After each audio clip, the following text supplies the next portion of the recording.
ॐ नमः सिद्धेभ्यः।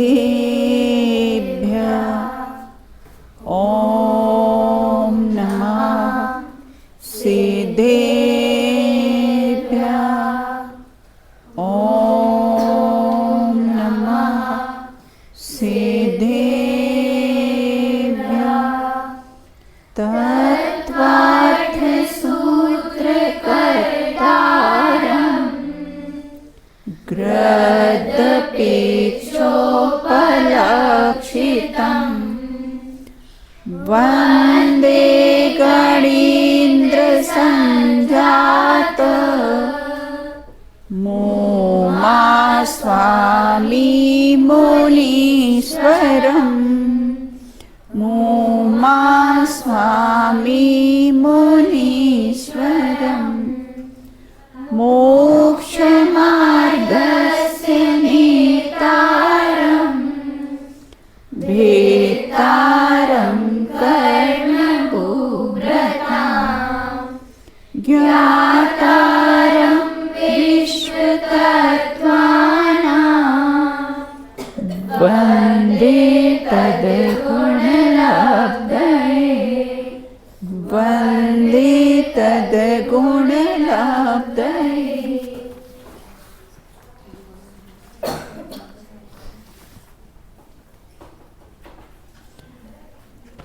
तेजस और कारमाण शरीर कौन कौन से जीवों के होते हैं? द्वितीय अध्याय के माध्यम से तत्वार्थ सूत्र के द्वितीय माध्यम के अध्याय से अपने 42 सूत्र पर अपनी चर्चा अपने पूर्व में प्रारंभ की थी कि तेजस और कारमाण शरीर कौन कौन से जीवों के होता है। कोई बताइए अंतरा। तेजस और कारमान शरीर सभी संसारी जीवों को होता है। हाँ, क्या अनंत भगवान के दोनों शरीर होते हैं और होते हैं तो कैसे? क्या अनंत भगवान के दोनों शरीर, दोनों मतलब तेजस और कारमान, बताइए बेटा।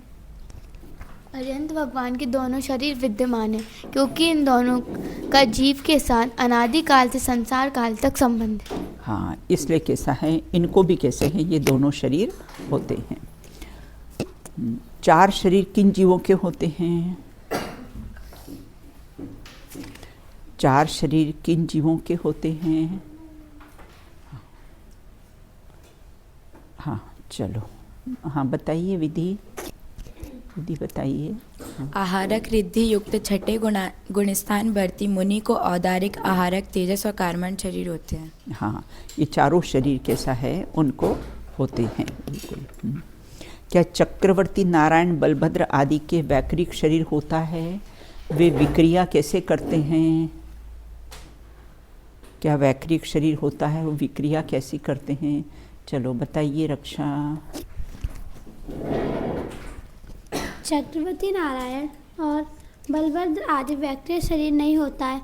औदारिक शरीर के 2 भेद विक्रियात्मक और अविक्रियात्मक हैं। विक्रियात्मक औदारिक शरीर से विक्रिया बनाते हैं। हाँ, विक्रियात्मक, क्या पढ़ेंगे उसको स्पष्ट? विक्रियात्मक। अच्छा, उपभोग रहित कौन सा शरीर होता है? उपभोग रहित कौन सा शरीर होता है? हाँ चलो बताओ, आर्या बताइए।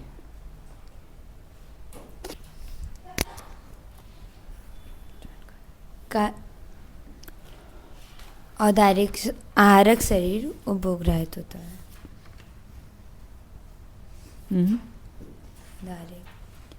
गलत।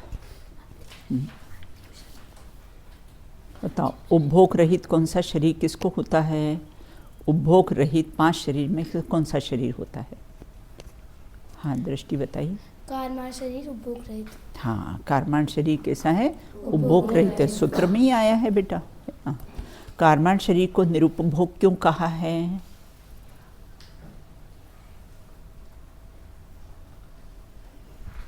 हाँ चलो बताइए बेटा। क्योंकि विग्रह गति में हमारी द्रव्य इंद्रिय नहीं होती, मात्र भाव इंद्रिय होते हैं, इसलिए कारमान शरीर को उपभोग रहित कहा। हाँ, अब इंद्रियों से भोग भोगते हैं, जब इंद्रिया ही नहीं है तो भोग कैसे? इसे निरुपभोग कहा है। सूत्र में आए समूर्छन शब्द का क्या अर्थ है? सूत्र में आए समूर्छन शब्द का क्या अर्थ है? 45।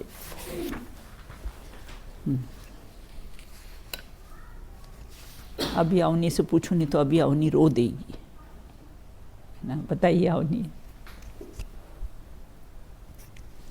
जो चारों तरफ से वातावरण से शरीर योग्य परमाणु को ग्रहण करके जन्म लेता है वह समूर्छन जीव होता है। जैसे मच्छर होते हैं, मक्खी होते हैं, वह पूरे वातावरण से शरीर योग्य जो उनके परमाणु होते हैं वह ग्रहण करके उन्हीं से जन्म लेते हैं। बराबर, बिल्कुल है ना। ये चारों तरफ से वातावरण से शरीर योग्य परमाणु को ग्रहण करते हैं, इसका अर्थ आप लोग क्या समझे?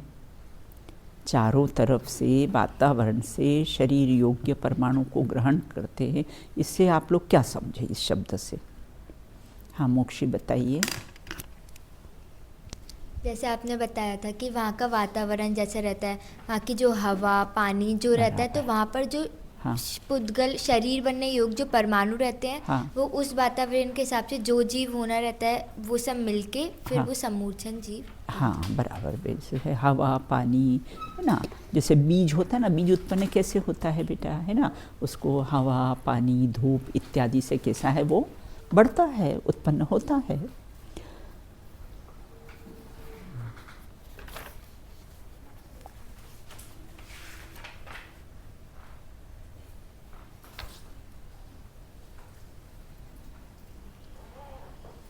अब उपपाद जन्म किसका होता है? उपपाद जन्म किन का होता है?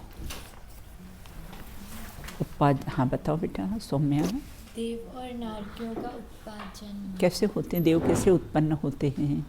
देवों की उत्पाद शैया होती है जिसमें वो जन्म लेते हैं और वो जन्म लेते 21 वर्ष के हो जाते हैं। जवान संपुट नाम की सैया संपुट नाम। हाँ हाँ बराबर। और जो नारकी होते हैं वो बिलों से जन्म लेते हैं। हाँ बिलों से है ना गिरते हैं, है ना, कुएं जैसे बने रहते हैं बेटा, और वहाँ से टपकते हैं।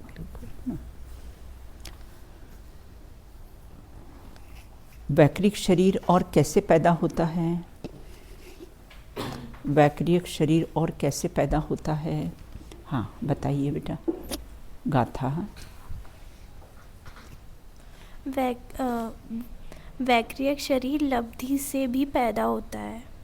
हाँ ये कैसा है? लब्धि से भी पैदा होता है।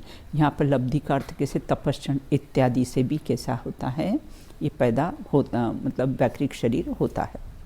चलिए इतनी अपनी चर्चा हो चुकी थी, अब अपन आगे चर्चा करेंगे 48 सूत्र पर। द्वितीय अध्याय का 48 सूत्र है। अब कौन सा शरीर लब्धि अर्थात रिद्धि के निमित्त से होता है? बोले तेजस्मपि।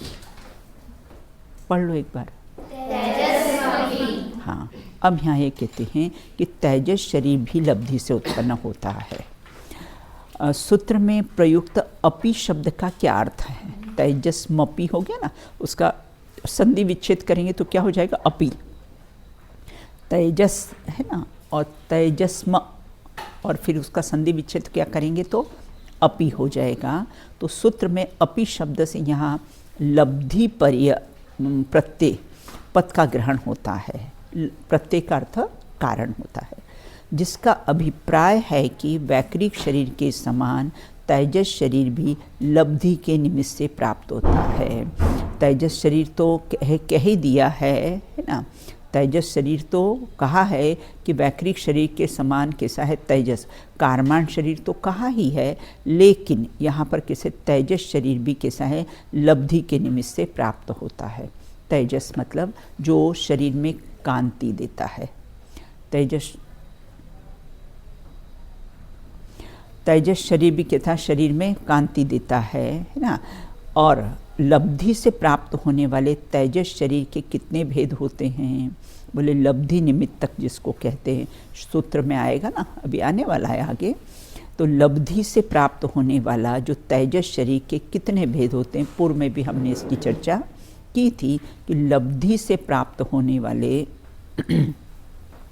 निशरणात्मक और अनिशरणात्मक ऐसे दो भेद, उनमें से निशरणात्मक तेजस शरीर हैं वह शुभ तेजस शरीर है, और दूसरा अनिशरणात्मक है वह कैसा है? अशुभ तेजस है। तो ऐसे तेजस शरीर के भी उन्होंने दो भेद कर दिए हैं। तो अनिशरणात्मक तेजस कौन सा होता है?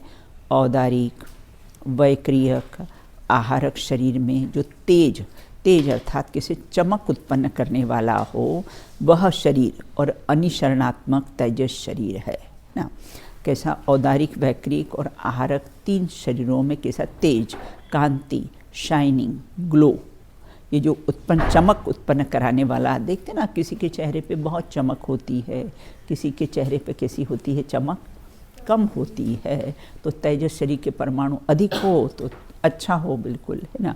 और तेजस शरीर के परमाणु कम हो तो वो कैसा है, तो शरीर पे शाइनिंग नहीं होती है। और अनिशरणात्मक तेजस शरीर है ना। और यह शरीर खाए बिना भोजन पान आदि को पचाने वाला होकर भी प्राप्त शरीर के भीतर रहकर उसे चमक प्रदान करता है। वह निशरणात्मक तेजस शरीर है, प्रदान करता है ना।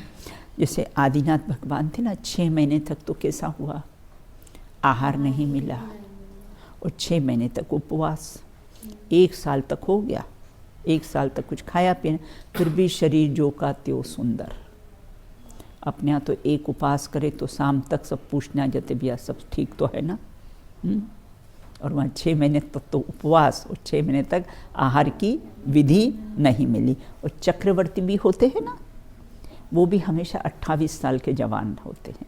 जैसे अपने आप को 28 साल का जवान हो ना, जैसे हमेशा 28 साल के जवान जैसे दिखते हैं, बिल्कुल। वो भी चक्रवर्ती भी कभी बूढ़ा नहीं होते। उसकी रानियाँ बूढ़ी हो जाती है, 96,000 रानियाँ होती ना, वो बूढ़ी हो जाती है, बिल्कुल, है ना। जब चक्रवर्ती दीक्षा लेते हैं ना, तो उनके साथ वो भी फिर कैसी है, दीक्षा ले लेती है।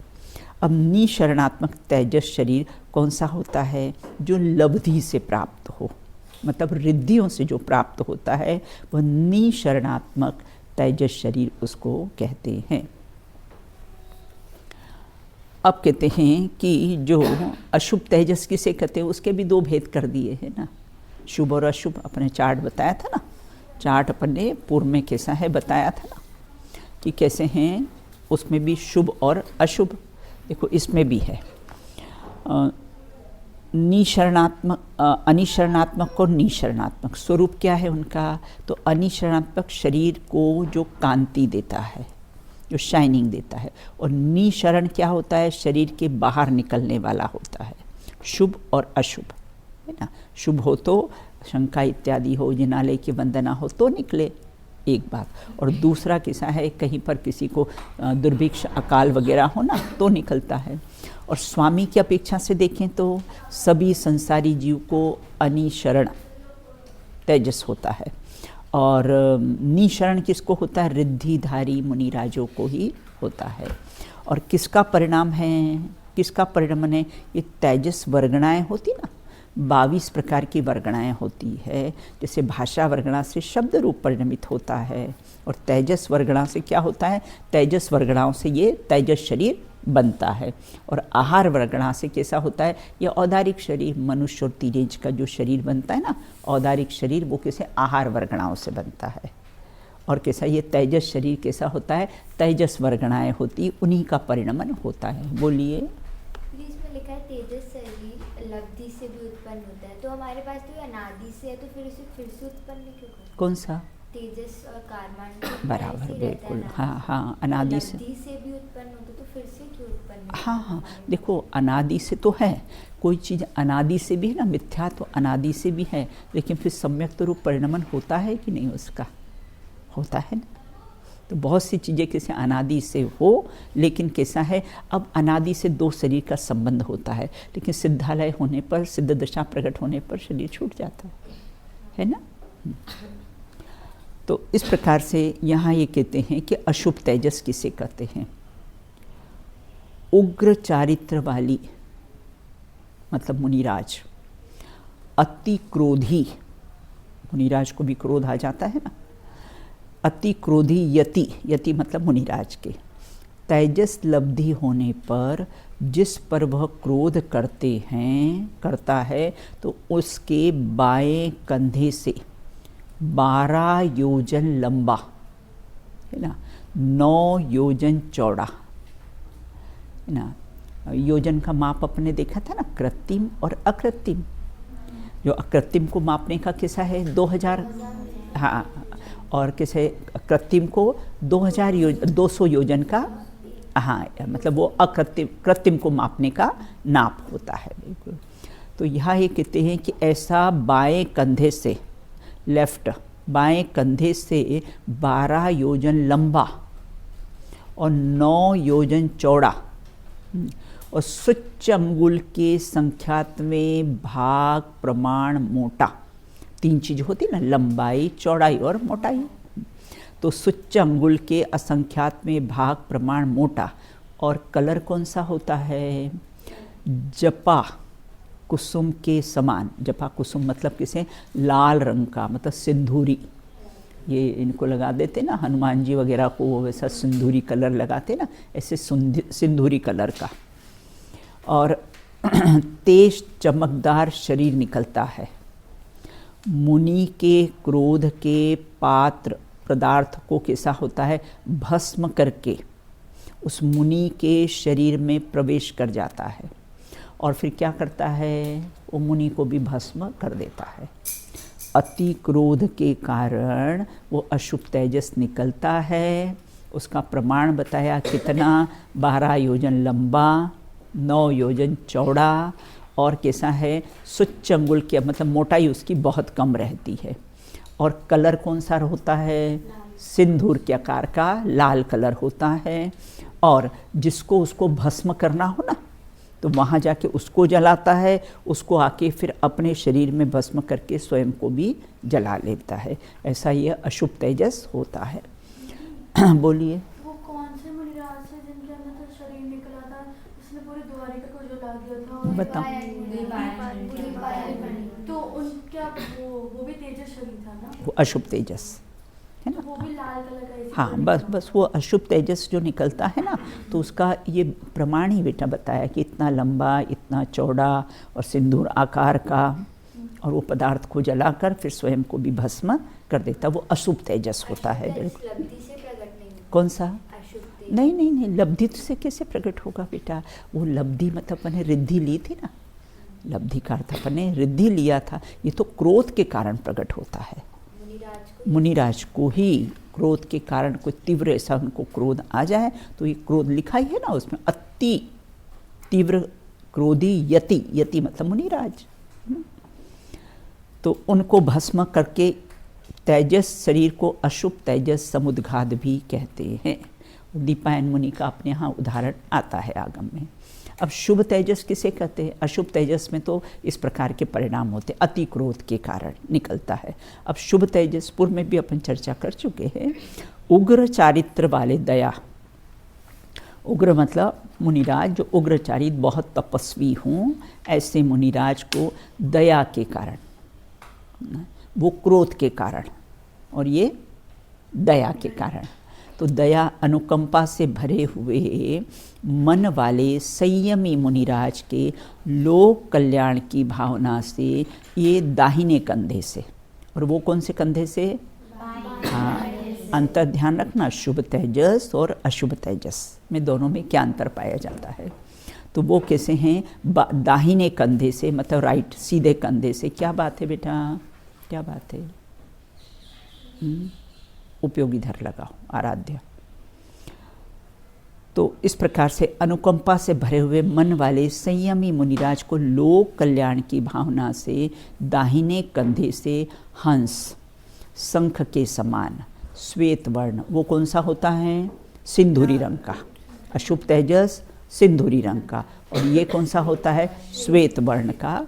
श्वेत रंग का शीतल शरीर निकलकर आसपास के क्षेत्र में व्याप्त कोई महामारी हो, अर्थात कोई अकाल पड़ा हो, कोई भूकंप से कोई पीड़ित हो, कोई दुर्भिक्ष पड़ा हो, या कोई मुनिराज को कोई उपसर्ग हो रहा हो, तो आदि को उनके दुख को दूर करता है और पुनः उसी मुनि के शरीर में समा जाता है। इस शुभ तेजस समुद्घात भी इसको कहते हैं। इसका आकार अशुभ तेजस के समान ही होता है, आकार उतना ही बताया है इसका, है ना। जैसे 12 योजन 9 योजन आकार उतना ही है, लेकिन वर्ण में अंतर है। वो सिंदूरी रंग का होता है, वो क्रोध के कारण होता है, और ये दया के कारण कैसा है, मुनिराजों पर उपसर्ग दूर करने के लिए निकलता है, और सफ़ेद रंग का होता है, और वापस कैसे है मुनिराजों के, है ना, वापस समा जाता है। अशुभ तेजस वो उस मुनिराज को भी भस्म कर देता है, लेकिन शुभ तेजस जैसे अपनी जुबान अपने निकाली ना, ऐसा निकाली ऐसी, और फिर वापस समा जाती है। हाँ, उसी प्रकार से ये निकलता है और कैसे वापस समा जाता है वो। और आकार अशुभ तेजस के समान है। देखो मनु, सुमनु आदि जो 7 मुनिराज थे, कहीं जगह चित्र उनका आता है बिल्कुल। सनावद में मेरे रूम में मैंने उसका पेंटिंग लगा रखी है। मनु, सुमनु आदि जो 6 मुनिराज थे, और वो कैसे वहाँ पर अकाल पड़ा था मथुरा में, और वो अकाल को कैसे उनके आने से कैसे अकाल समाप्त हुआ, सब ऋतु के फल फूल इत्यादि आ गए। तो इस प्रकार से यहाँ ये कहते वो कैसे शुभ, वो तो मुनिराज स्वयं वहाँ पर आए थे, तो उनके कारण कैसे मनु सुमनु आदि। तो इस प्रकार से अशुभ तेजस के समान ही इसका आकार प्रकार होता है। तो अंतर मालूम पड़ा ना, तेजस के 2 भेद, एक शुभ और कैसा है अशुभ है। किसके 2 भेद लिए अपन ने? तेजस, पहले तेजस शरीर के हमने 2 भेद करे, कौन कौन से? फिर उसके बाद 2 भेद और किसके किए? शुभ अशुभ, शुभ अशुभ भाव के। हाँ बराबर। अब यहाँ ये कहते तेजस समुद्घात किसको होता है? तेज महाव्रती पूर्ण संयमी के धनी महामुनिराज के तेजस समुद्घात होता है।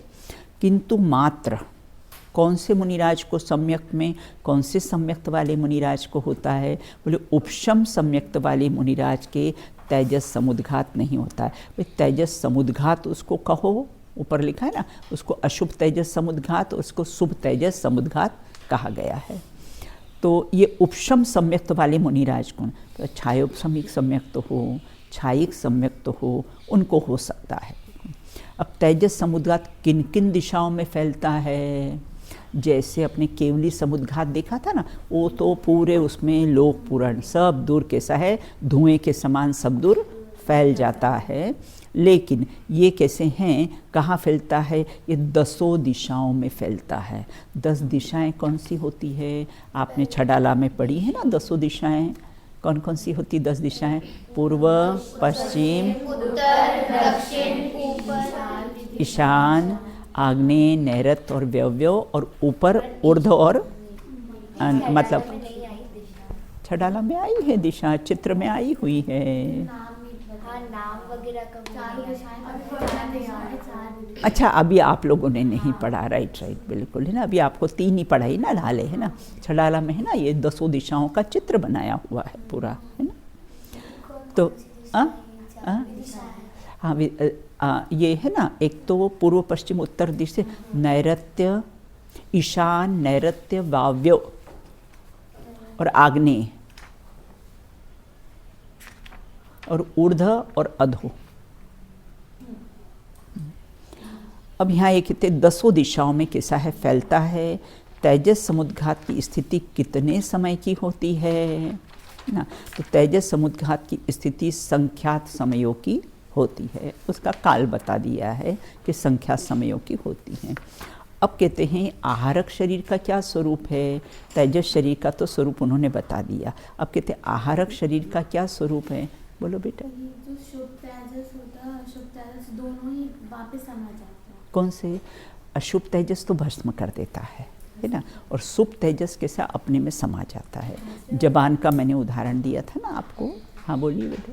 भस्म कर देते हैं मतलब मृत्यु हो जाती है। मृत्यु हो जाती है बेटा, मृत्यु हो जाती है। भस्म मतलब कैसे जला देता है ना, स्वयं को आके जला देता है, तो मृत्यु हो जाती है। भस्म शब्द इसलिए मैंने लिया है क्योंकि अग्नि है ना, अग्नि का निकलता है पुतला, और वो इसलिए भस्म करता है, इसलिए भस्म, तो स्वयं भी नष्ट हो जाते हैं उससे, है ना। बोलो बेटा। शुभ तेजस और अशुभ तेजस एक में बस हो सकते हैं, मतलब एक मिनट में जीव में दोनों हो सकते क्यों? जब शुभ होगा तो शुभ होगा, अशुभ होगा तो अशुभ होगा।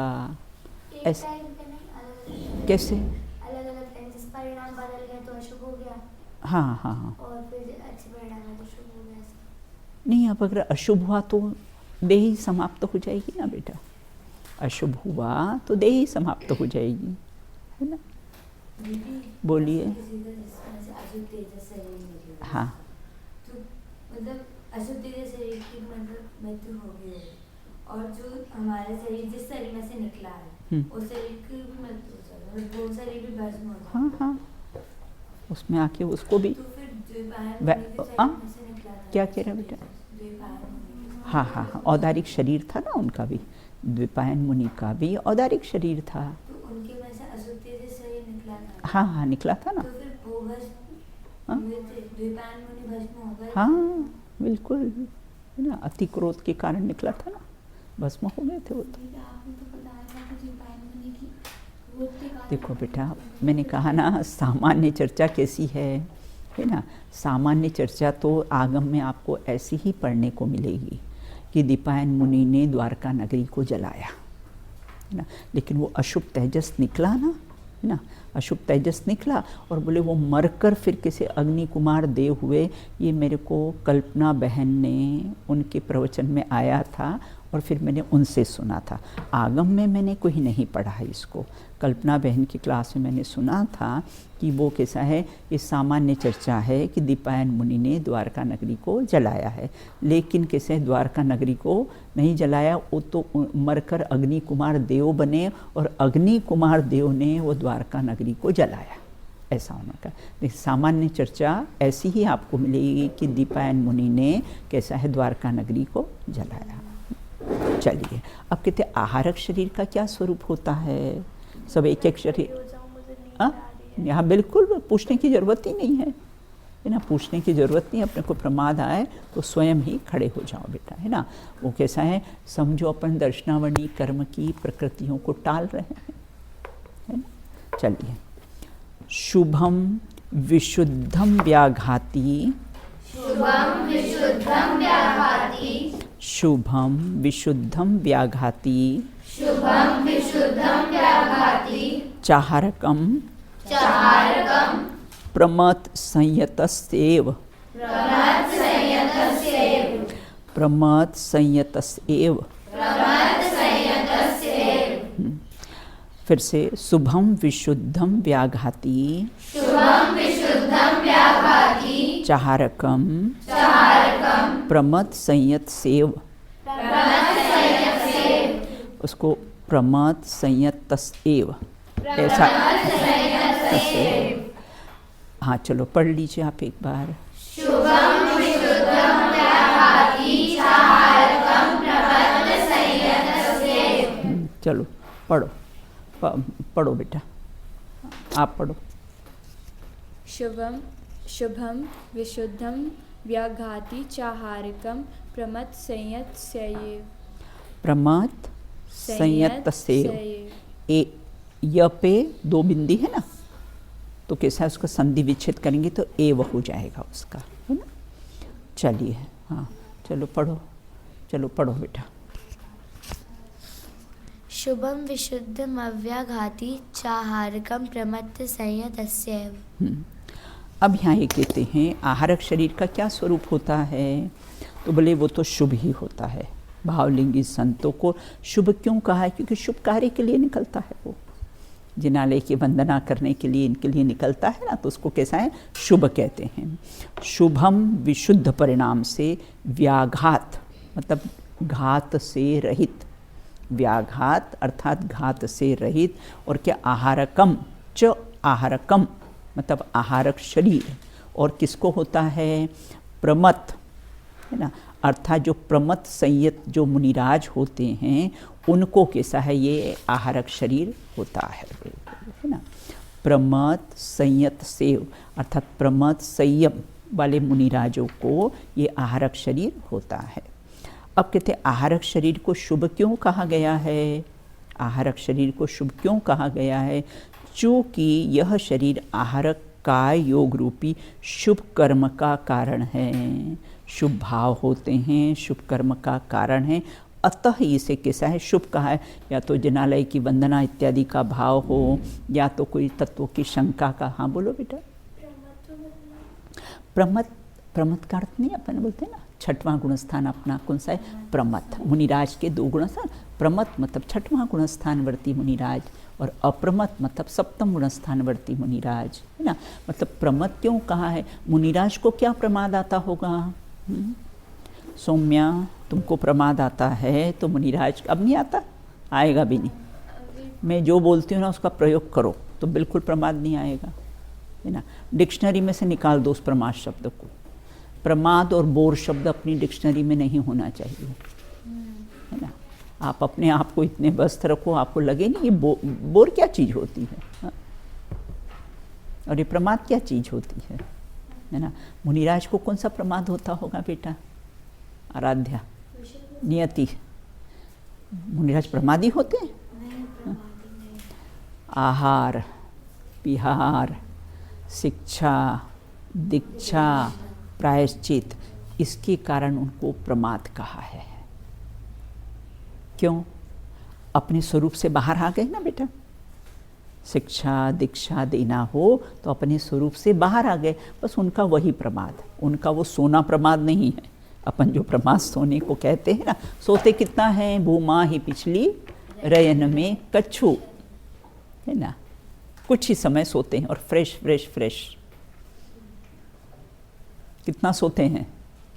अभी तो सोने के टाइम पे रात में सोते। ऐसा तो बहुत बढ़िया है, बिल्कुल, है ना।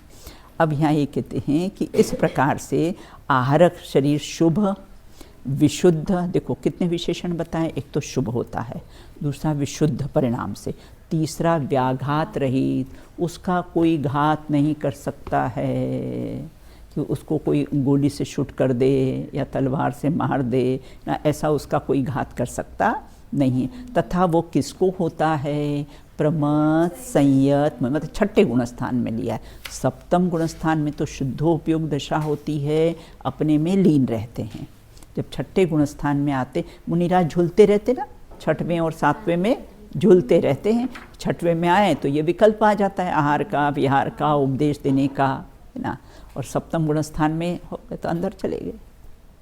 तो इस प्रकार से अब आहार शरीर को शुभ, आहार शरीर को विशुद्ध क्यों कहा है? देखो कितने विशेषण बताए, एक शुभ, दूसरा विशुद्ध। चूँकि यह शरीर विशुद्ध कर्म का कार्य है, मंद कषाय होती है ना, तो विशुद्ध कर्म का कार्य है, इसलिए कैसे विशुद्ध कहा गया है। देखो अगर हम शिखर जी जाएंगे तो कैसे हमारा शुभ कार्य है ना, और अगर कश्मीर घूमने जाएंगे तो वहाँ क्या क्या करोगे? एक इंद्रियों को एक इंद्रियों को पहाड़, झरने, सब जितने भी हिल स्टेशन जाओ ना, मेरे सारे हिल स्टेशन घूमे हुए हैं।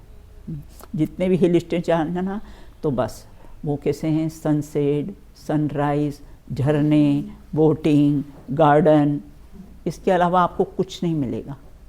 सब एक इंद्रिय मिलेंगे वहाँ पर। अपन पंचेंद्रिय हैं और एक इंद्रिय पर ही जाते हैं। क्या हो गया है अपने को? हाँ।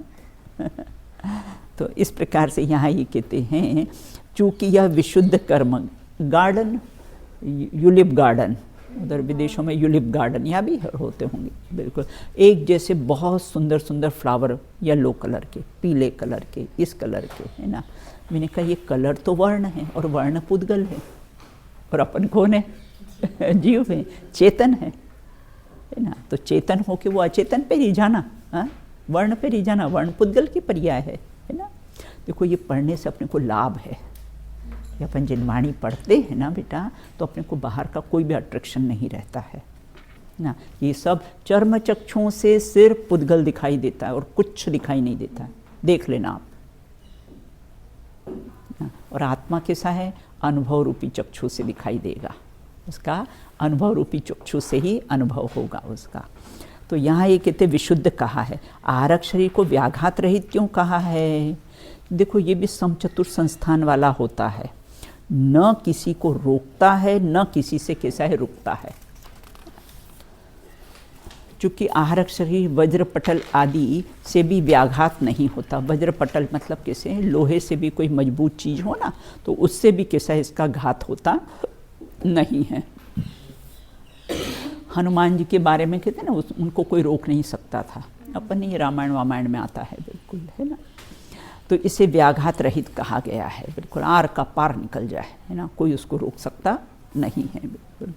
इसका मच्छर को तो हम मच्छरदानी से रोक देते हैं ना, मच्छरों को तो मच्छरदानी से उस जीव को, लेकिन ये ऐसा शरीर है ये न किसी को रोकता है न किसी से कैसा है रोकता है। कौन सा शरीर, आहारक शरीर।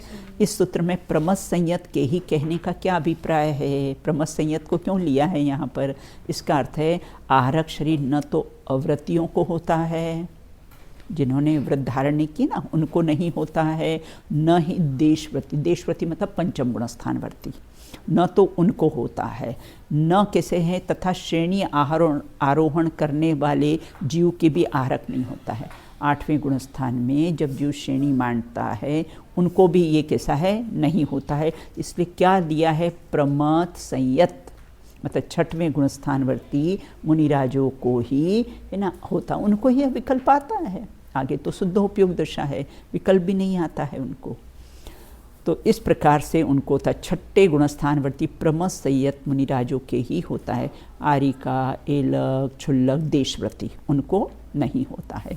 सूत्र में कथित च शब्द का क्या अभिप्राय है, सूत्र में कथित च शब्द का अभिप्राय कि आहारक शरीर कभी लब्धि विशेष का सद्भाव बताने के लिए, कभी सूक्ष्म पदार्थों का निर्णय करने के लिए और कभी संयम की रक्षा करने के लिए कैसा है उत्पन्न होता है।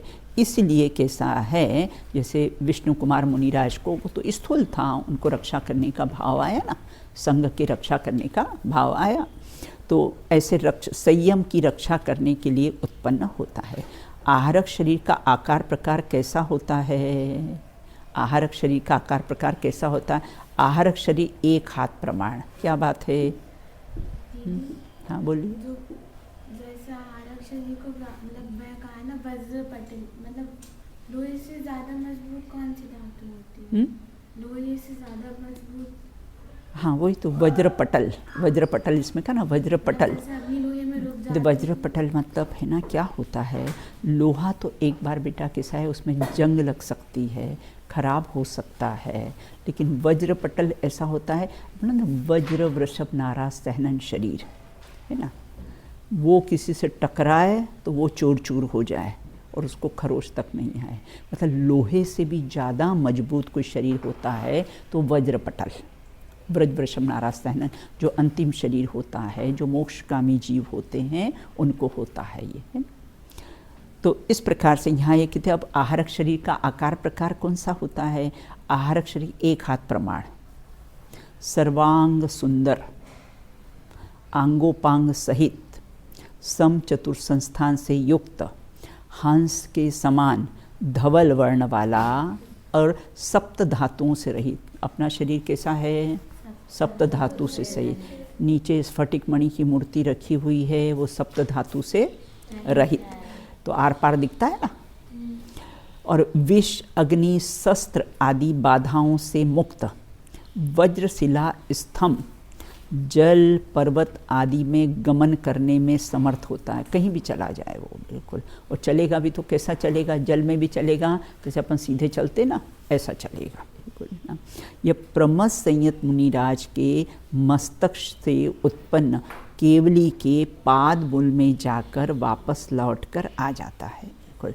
ये क्या होता है, जाता है ना, और मस्तक से निकलता है, वो शुभ अशुभ तो दाएं बाएं कंधे से निकलते हैं है ना, ये मस्तक से निकलेगा और केवली के कहाँ जाएगा, जहाँ पर समोषण में कोई तीर्थंकर विराजमान हो तो वहाँ जाकर कैसा है उनके पाद मूल में, मतलब वहाँ जाकर वापस अपने मूल शरीर में आ जाता है, और अंतर मुहूर्त तक कैसा है बाहर रहता है, उससे ज़्यादा कैसे हैं बाहर रहते नहीं इसके आत्मा के प्रदेश में। अब यहाँ ये कहते हैं अब कहते हैं कि लिंग और वेद के स्वामी कौन होते, बोलो बेटा। पादमूल का क्या है? पादमूल मतलब जैसे आप हमारे पादमूल में पढ़ते हो है है ना, ऐसे वो कैसे केवली के समक्ष जाकर, पादमूल मतलब कैसे वहाँ केवली के समक्ष जाकर कैसे हैं, और बोले वहाँ जाके स्पर्श करने से उनकी सब शंकाओं का समाधान हो जाता है मुनिराजों का, है ना। तो इसलिए पादमूल, है ना, केवली के पादमूल मतलब केवली के समक्ष जाकर, उनके चरणों के समक्ष जाकर, है ना। पाद मतलब कैसे होते हैं, चरण होते हैं, तो उनके समक्ष पास में जाकर फिर उनकी शंकाओं का समाधान हो जाता है। अब आगे कहते हैं कि लिंग और वेद के स्वामी कौन कौन होते हैं, तो बोले लिंग और वेद के स्वामी नारक, समूर्छनो, नपुंसकानी, नपुंसकानी,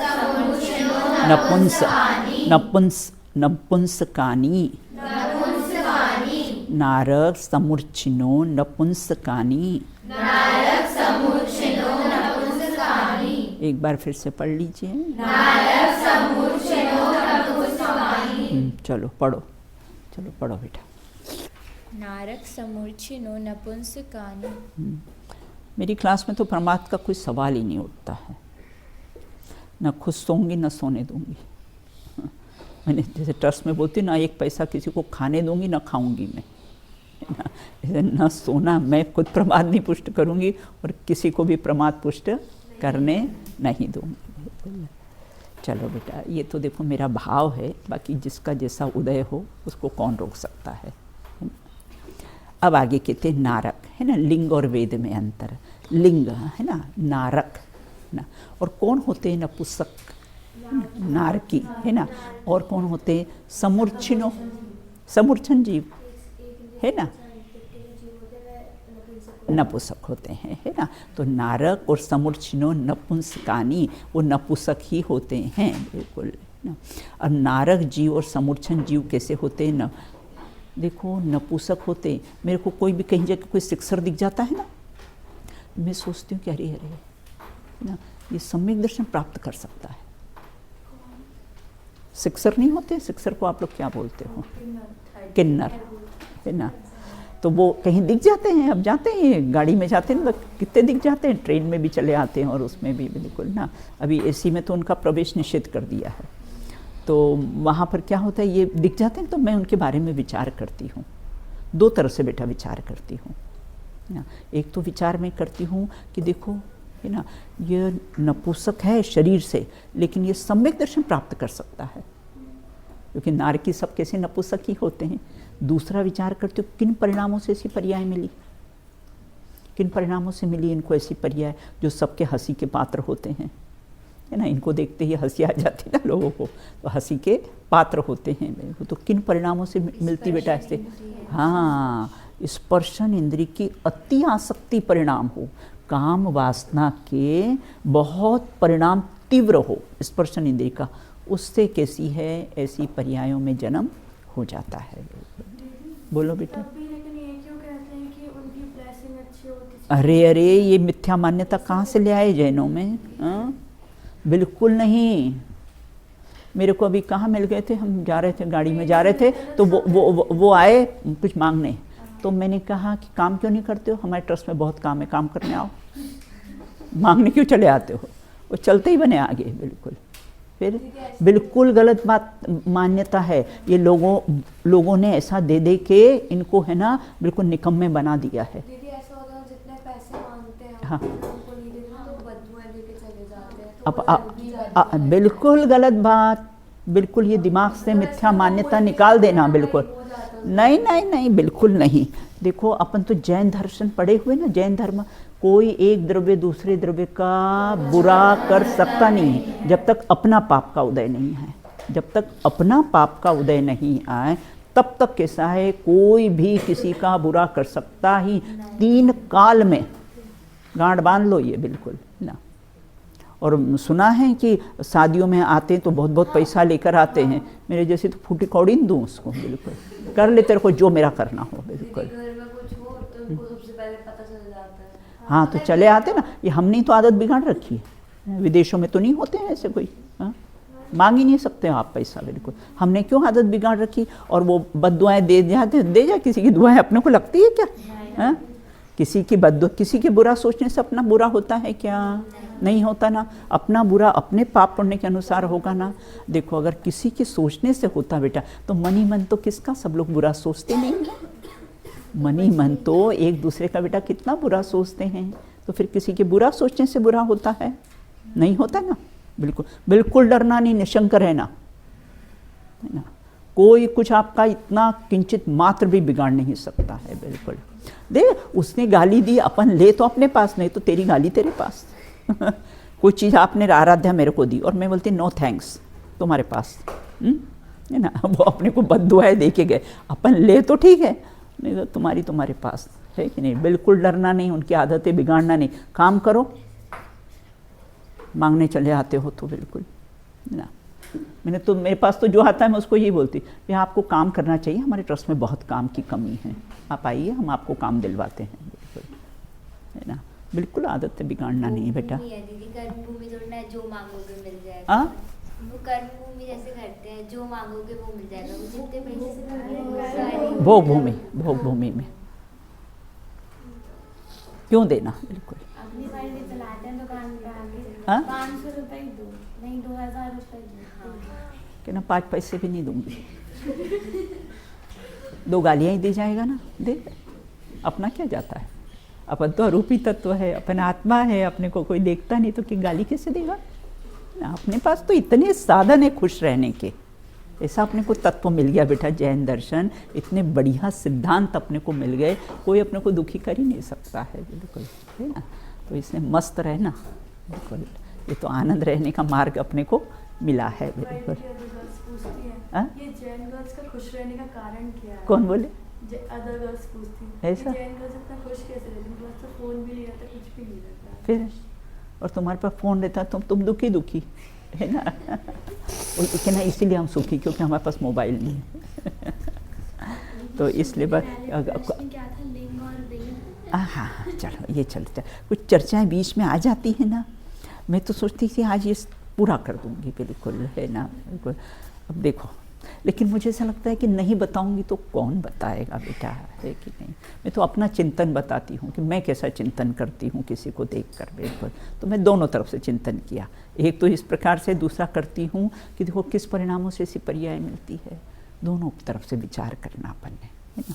चलिए आगे। अब यहाँ कहते हैं नारक और जीव, समूर्छन जीव नपुंसक ही होते हैं ना। कौन जीव नपुंसक होते हैं? बिल्कुल ना। मेरे जैसी रहोगे तो झांसी की रानियाँ बनोगी, कभी किसी से नहीं डरोगी। बिल्कुल, है ना। सबको झांसी की रानियाँ बनना है। बिल्कुल, है ना। आज हम मिलने के लिए सर से गए थे, जहाँ साहब से, तुम्हारे प्रिंसिपल साहब है ना। तो उन्होंने भी एक ही बात बोली, बस मुझे बच्चों को बहुत बोल्ड बनाना है ना। मुझे बच्चों को ऐसे पपलू नहीं बनाना है। मुझे बच्चों को बहुत, मैंने कहा बोल्ड, हमारे जैन दर्शन के सिद्धांत अगर जीवन में आ जाएंगे तो बोल्ड हो जाएंगे वो। कभी किसी से डर लगेगा ही नहीं, निर्भय स्वरूपो अहम। चलिए आगे। अब कहते आप लोगों से थोड़ी गपशप भी लगा लेते हैं। अब नारकी समूर्छन जीव को कौन सा लिंग होता है? नारक और समूर्छन जीव को नपुंसक लिंग, 3 प्रकार के होते हैं ना, स्त्री, पुरुष और नपुंसक लिंग होता है। अपन ने पूर्व में चर्चा है, देखिए नपुंसक नाम कर्म के उदय से कैसे होते हैं, नपुंसक होते हैं। और इनका क्या परिणाम रहता है? स्त्री और पुरुष दोनों से रमण करने का इनका भाव रहता है। इतनी तीव्र इच्छा रहती है बेटा इनकी, लेकिन कोई साधन नहीं, और दोनों से रमण करने का इनका भाव रहता है। और आजकल तो क्या करते हैं, अभी मुझे किसी ने बताया, अपना ड्राइवर शिवम ने मुझे बताया कि पुरुष लोग क्या करते हैं, है ना, वो ऐसा वेश बना लेते हैं, नहीं होते तो भी बेटा, जो मांगने को सीधा हाथ मिल जाता है। बिल्कुल, है ना। तो नहीं हो ना नपुंसक, तो भी ऐसा वेश धारण करते और मांगने चले आते हैं। बिल्कुल, इस प्रकार से भी होता है। कमाने का साधन, बिल्कुल, है ना। तो यहाँ ये कहते हैं कि प्रमादी हैं, बिल्कुल प्रमादी हैं, पुरुषार्थी होना चाहिए। तो नारकी और नपुंसक लिंग वाले होते हैं, ये अशुभ नाम कर्म का उदय होता है बेटा इनका, है ना। उसके कारण कैसे हैं, नपुंसक होते हैं। कितनी इंद्रियां समूर्छन तिरेंज नपुंसक होते हैं? कितनी इंद्रिय वाले? 2 इंद्रिय से लेकर 5 इंद्रिय तक के जीव कैसे हैं, समूर्छन, तिरेंच और नपुंसक ही होते हैं ना। पूर्व में भी अपने चर्चा की थी ना, स्त्री वेद और स्त्री लिंग दोनों में क्या अंतर पाया जाता है, पुरुष वेद और पुरुष लिंग दोनों में क्या अंतर पाया जाता है। पूर्व में देखा चिन्ह मतलब लिंग, जैसे स्त्री के जो आकार प्रकार बॉडी का हुआ ना, वो स्त्रीलिंग हुआ, और पुरुष के साथ रमण करने का भाव हुआ, वो पुरुष वो स्त्री वेद है ना।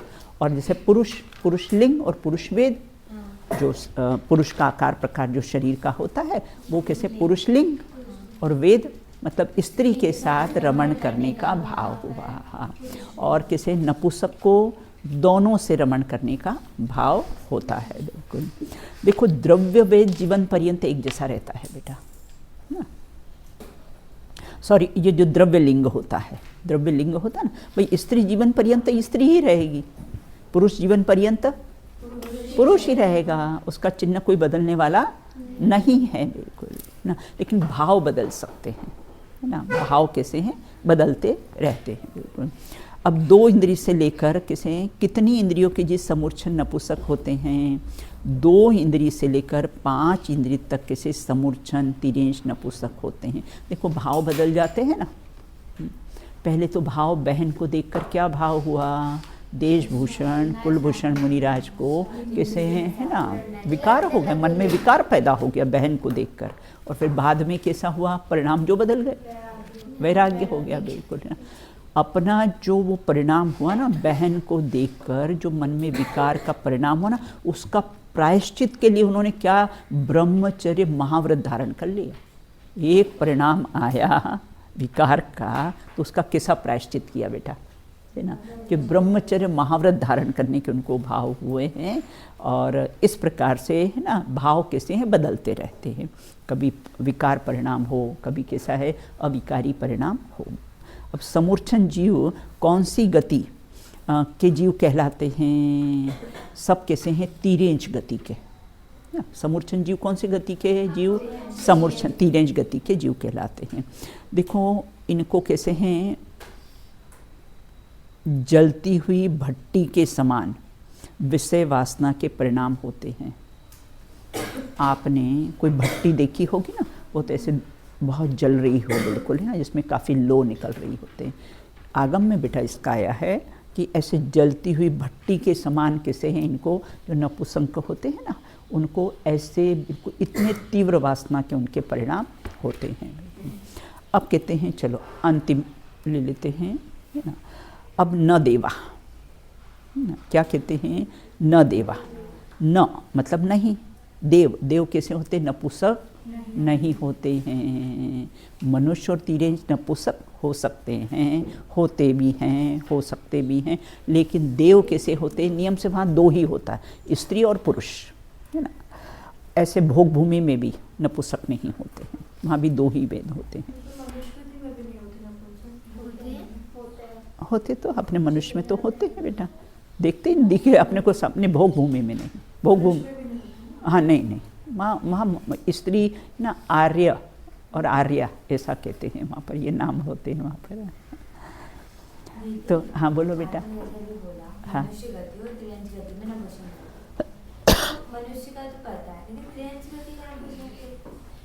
अरे बहुत से तिरेंच ऐसे होते हैं ना, गाय भैंस बच्चे ही नहीं देते हैं, है ना। और बहुत से ऐसे होते हैं कि वो मतलब नहीं होता ना उस जाति का, उनका नहीं होता है, बैल वगैरह ये हो ना, तो उस जाति का नहीं होता है बिल्कुल।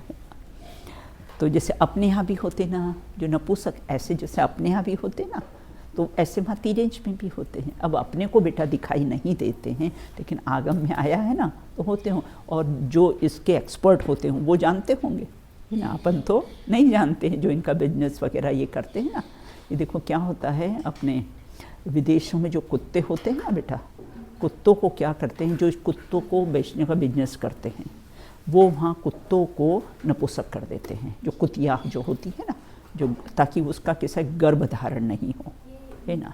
तो वहाँ पर उनको कैसा है, ताकि मतलब वो बिजनेस सिर्फ हम ही कर सके, नहीं तो आप ले जाओगे तो आप फिर उसको कर दोगे तो फिर आप भी ये बिजनेस कर लोगे। इंडिया में भी होता है ना कि डॉग्स बहुत ज़्यादा वो होती है, सब काटने लगे थे, तो इंडिया में भी ये रूल चला था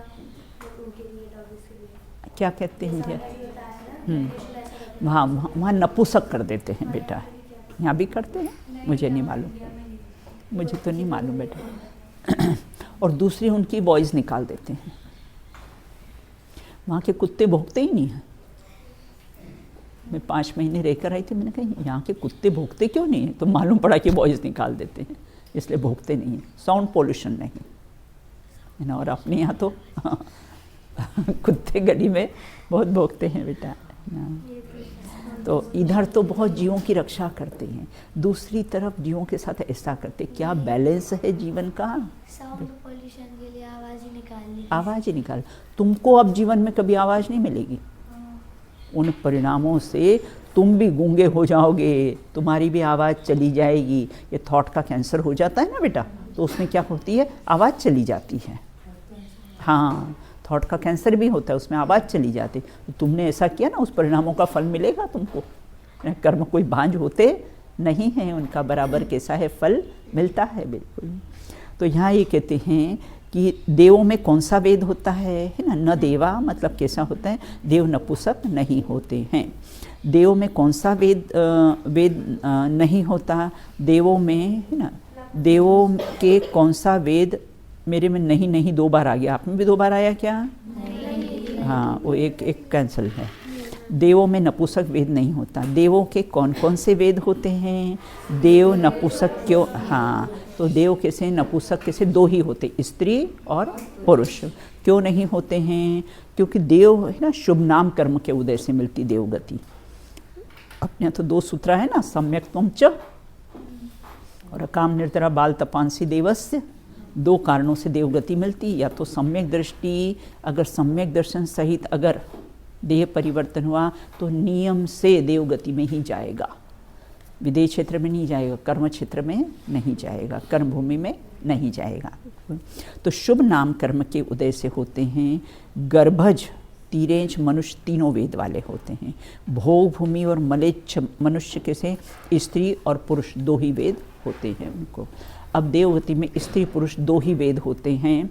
शुभ नाम कर्म के उदय से सम्यक दृष्टि नपुंसक नहीं होते हैं। सम्यक दृष्टि भी होगा ना, वो भी कभी नपुंसक नहीं होगा। तो शुभ नाम कर्म का उदय हुआ या मनुष्य में। बोलो बेटा। आपने अभी किन-किन 2 वेद बताए थे, मलेच्छ के और ये है ना बेटा, है ना, भोग भूमि और मलेच्छ, है ना।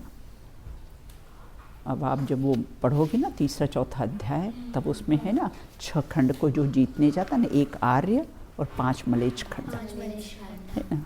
तो इस प्रकार से मलेच्छ खंड में भी कैसा होता है? मनुष्य के स्त्री और पुरुष वेद ही होते हैं। सूत्र में न देवा कहने का क्या अर्थ है? पीछे के सूत्र में नपुंसक शब्द की अनुवृत्ति आती है, जिससे देव नपुंसक नहीं है, यह अर्थ निकलता है। इसी बात को बतलाने के लिए सूत्र में न देवा, है ना, अर्थात कैसे देव नपुंसक नहीं होते हैं। भोग भूमि में भी नपुंसक नहीं होते हैं। इस प्रकार द्रव्य और भावलिंग एक जैसा होने से जन्म से लेकर मरण पर्यंत एक जैसा ही होता है देवगति में ना। अब क्या अपने को लाभ क्या हुआ, है ना? लाभ ये हुआ, चाहे शरीर नपुंसक भी हो तो भी कैसा है? हम सम्यक दर्शन प्राप्त कर सकते हैं। सम्यक दर्शन प्राप्त करने में कोई भी लिंग बाधक नहीं है। हम सम्यक दर्शन कैसा है प्राप्त कर सकते हैं, ये अपने को जानने से लाभ हुआ। अब अपने कैसे 2 सूत्र और रहे हैं, जिसकी शेष चर्चा अपन सुबह की क्लास में करके। हाँ बोलो। अनुवृत्ति का अर्थ क्या है? हाँ, यहाँ पे लास्ट वाले क्वेश्चन में लिखा है पीछे के सूत्र से नपुंसक शब्द की अनुवृत्ति आती है। हाँ, अनुवृत्ति मतलब फिर से बताने के लिए, है ना, कि पूर्व में भी आया है ये बात और अब यहाँ भी अपन सूत्र में कहते हैं, है ना। अब कैसे शेष चर्चा अपन कैसी है बाद में करेंगे।